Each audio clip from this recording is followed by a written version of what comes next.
दिल्ली का पाताल लोक जिला यानी कि उत्तर पूर्वी जिला एक के बाद एक दो बड़ी वारदातों से सहम गया है।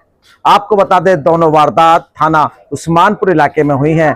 अब से करीब 3 घंटे पहले अज्ञात बदमाशों ने एक के बाद एक कई राउंड गोलियां चलाई, जिसमें करीब 8 साल के बच्चे के पैर में गोली लग गई। फिलहाल अब ताजा मामला 3 घंटे बाद हुआ है और वो 5वां पुस्ता उस्मानपुर में ही हुआ है। अब बताया जा रहा है कि इसमें करीब 15 से 16 लड़कों ने एक नाबालिग पर ताबड़तोड़ चाकू मारकर उसको मौत के घाट उतार दिया है। फिलहाल हमारी मौजूदगी उस इलाके में है जहां आपसे कुछ देर पहले इस बड़ी वारदात को अंजाम दिया गया है। जैसा कि बताया जा रहा है कि जो मृतक है उसका नाम अभिषेक है और वो पास के ही रहने वाला बताया जा रहा है। लेकिन सबसे बड़ी बात यही है कि इस गली में करीब 10 बजे के आसपास जब लोग अपने घरों आ जा रहे थे, उसके बाद बताया जैसे जा रहा है कि करीब 14 से 15 लड़कों ने एक के बाद एक चाकुओं से हमला करना शुरू कर दिया। लेकिन जो अभिषेक मृतक है उसके परिवार की अगर हम माने तो उसके परिवार का कहना है कि अभिषेक का करीब 3 महीने पहले कुछ लड़कों के साथ झगड़ा हुआ था। उस झगड़े में वह लड़के जेल गए थे और जेल से आने के बाद लगातार अभिषेक को मारने का प्रयास उन लड़कों की तरफ से किया जा रहा था। लेकिन आज अभिषेक फाइनली उनको मिल गया और उसके बाद उन लड़कों ने उस पर जानलेवा हमला कर दिया। जैसा कि बताया जा रहा है कि लड़कों की जो संख्या है वो बहुत ज्यादा थी, जिसकी वजह से अभिषेक का बचना मुश्किल हो गया। इलाके के कुछ लोग हैं, उनसे हम बात कर लेते हैं। भाई साहब, थोड़ा सा एक बार बता दें, आपकी गली में आज हत्या हो गई, इतना बड़ी वारदात हो गई, तो कैसे देखते हैं? सिक्योर महसूस करते हैं अपने आप को?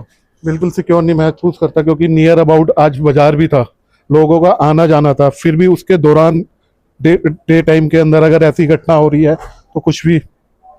भाई साहब देखिए, मुझे लगता है मुश्किल से यहाँ से जो अभी 3 घंटे पहले एक बड़ी वारदात हुई, आमने सामने की गोलियां चली हैं, क्रॉस फायरिंग हुई है 2 पड़ोसियों में। उसमें एक 8 साल का मासूम बच्चा जो तीसरी क्लास में पढ़ रहा था, उसके पैर में गोली लगी। ट्यूशन से घर जाते वक्त उसके पैर में गोली लगी है।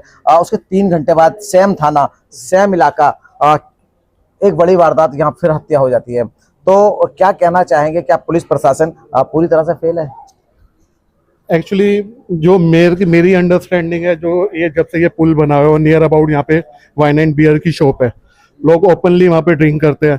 ठीक है, ड्रिंक करने के बाद वो सेंसेस में होते नहीं है, तो उसके बाद स्नैचिंग की और ये सारी जो हो रही है, मुझे लगता है कहीं ना कहीं उसका रीजन है। और उसी वजह से मुझे ये लगता है कि अब यहाँ पे जो माहौल है बहुत ज्यादा बिगड़ चुका है।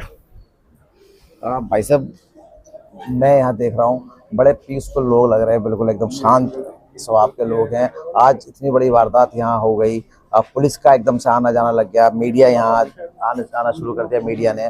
उसके बाद इलाके के जो लोग हैं उनमें दहशत जिस चेहरे पर उनके नजर आ रही है, तो अब डर का माहौल तो बिल्कुल डर का माहौल तो बिल्कुल है ही। बिल्कुल देखिए, इलाके के लोगों में डर का माहौल है, दहशत उनके चेहरे पर साफ नजर आ रही है।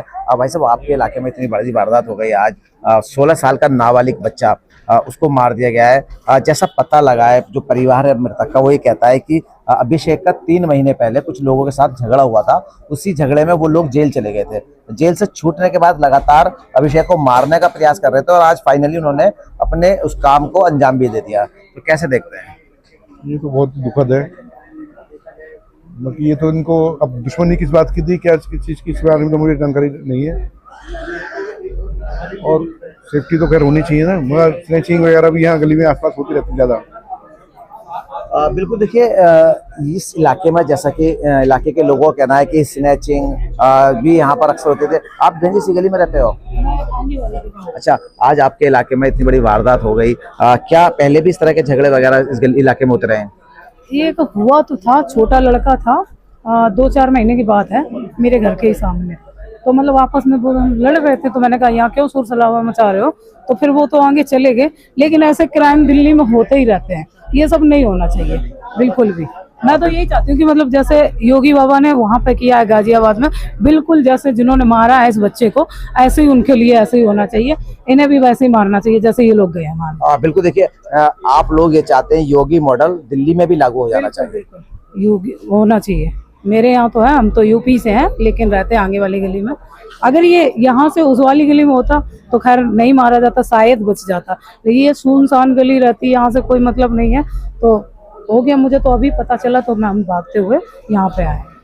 बिल्कुल देखिए, इलाके के लोग योगी मॉडल राजधानी दिल्ली में चाहते हैं। जैसा कि योगी मॉडल का जो काम करने का तरीका है वो बिल्कुल साफ है कि जो अपराधी हैं उनको बख्शा नहीं जाएगा, अपराधी जो है उनके टांग में गोली मार दी जाएगी। इसी तरह की जो मांग है राजधानी दिल्ली के लोग भी कर रहे हैं। इस तरह की जो वारदात है तब रुकेंगे जब योगी मॉडल दिल्ली में लागू हो जाएगा। लेकिन सबसे बड़ा सवाल यही है, जैसा कि हम लगातार आपको खबरों से अपडेट कराते रहते हैं, अब मारने वाले नाबालिग होते हैं या फिर मरने वाले नाबालिग होते हैं।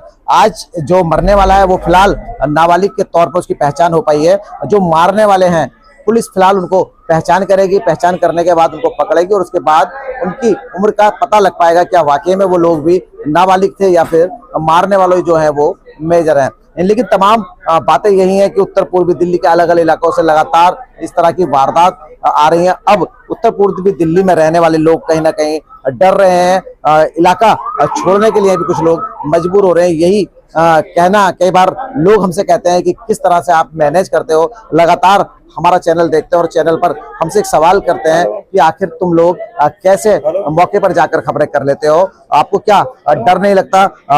डर सबको लगता है लेकिन काम है, करना पड़ेगा, आप तक खबरें पहुंचानी भी पड़ेंगी। कैमरा पर्सन आरिफ के साथ इसरार अहमद, दिल्ली।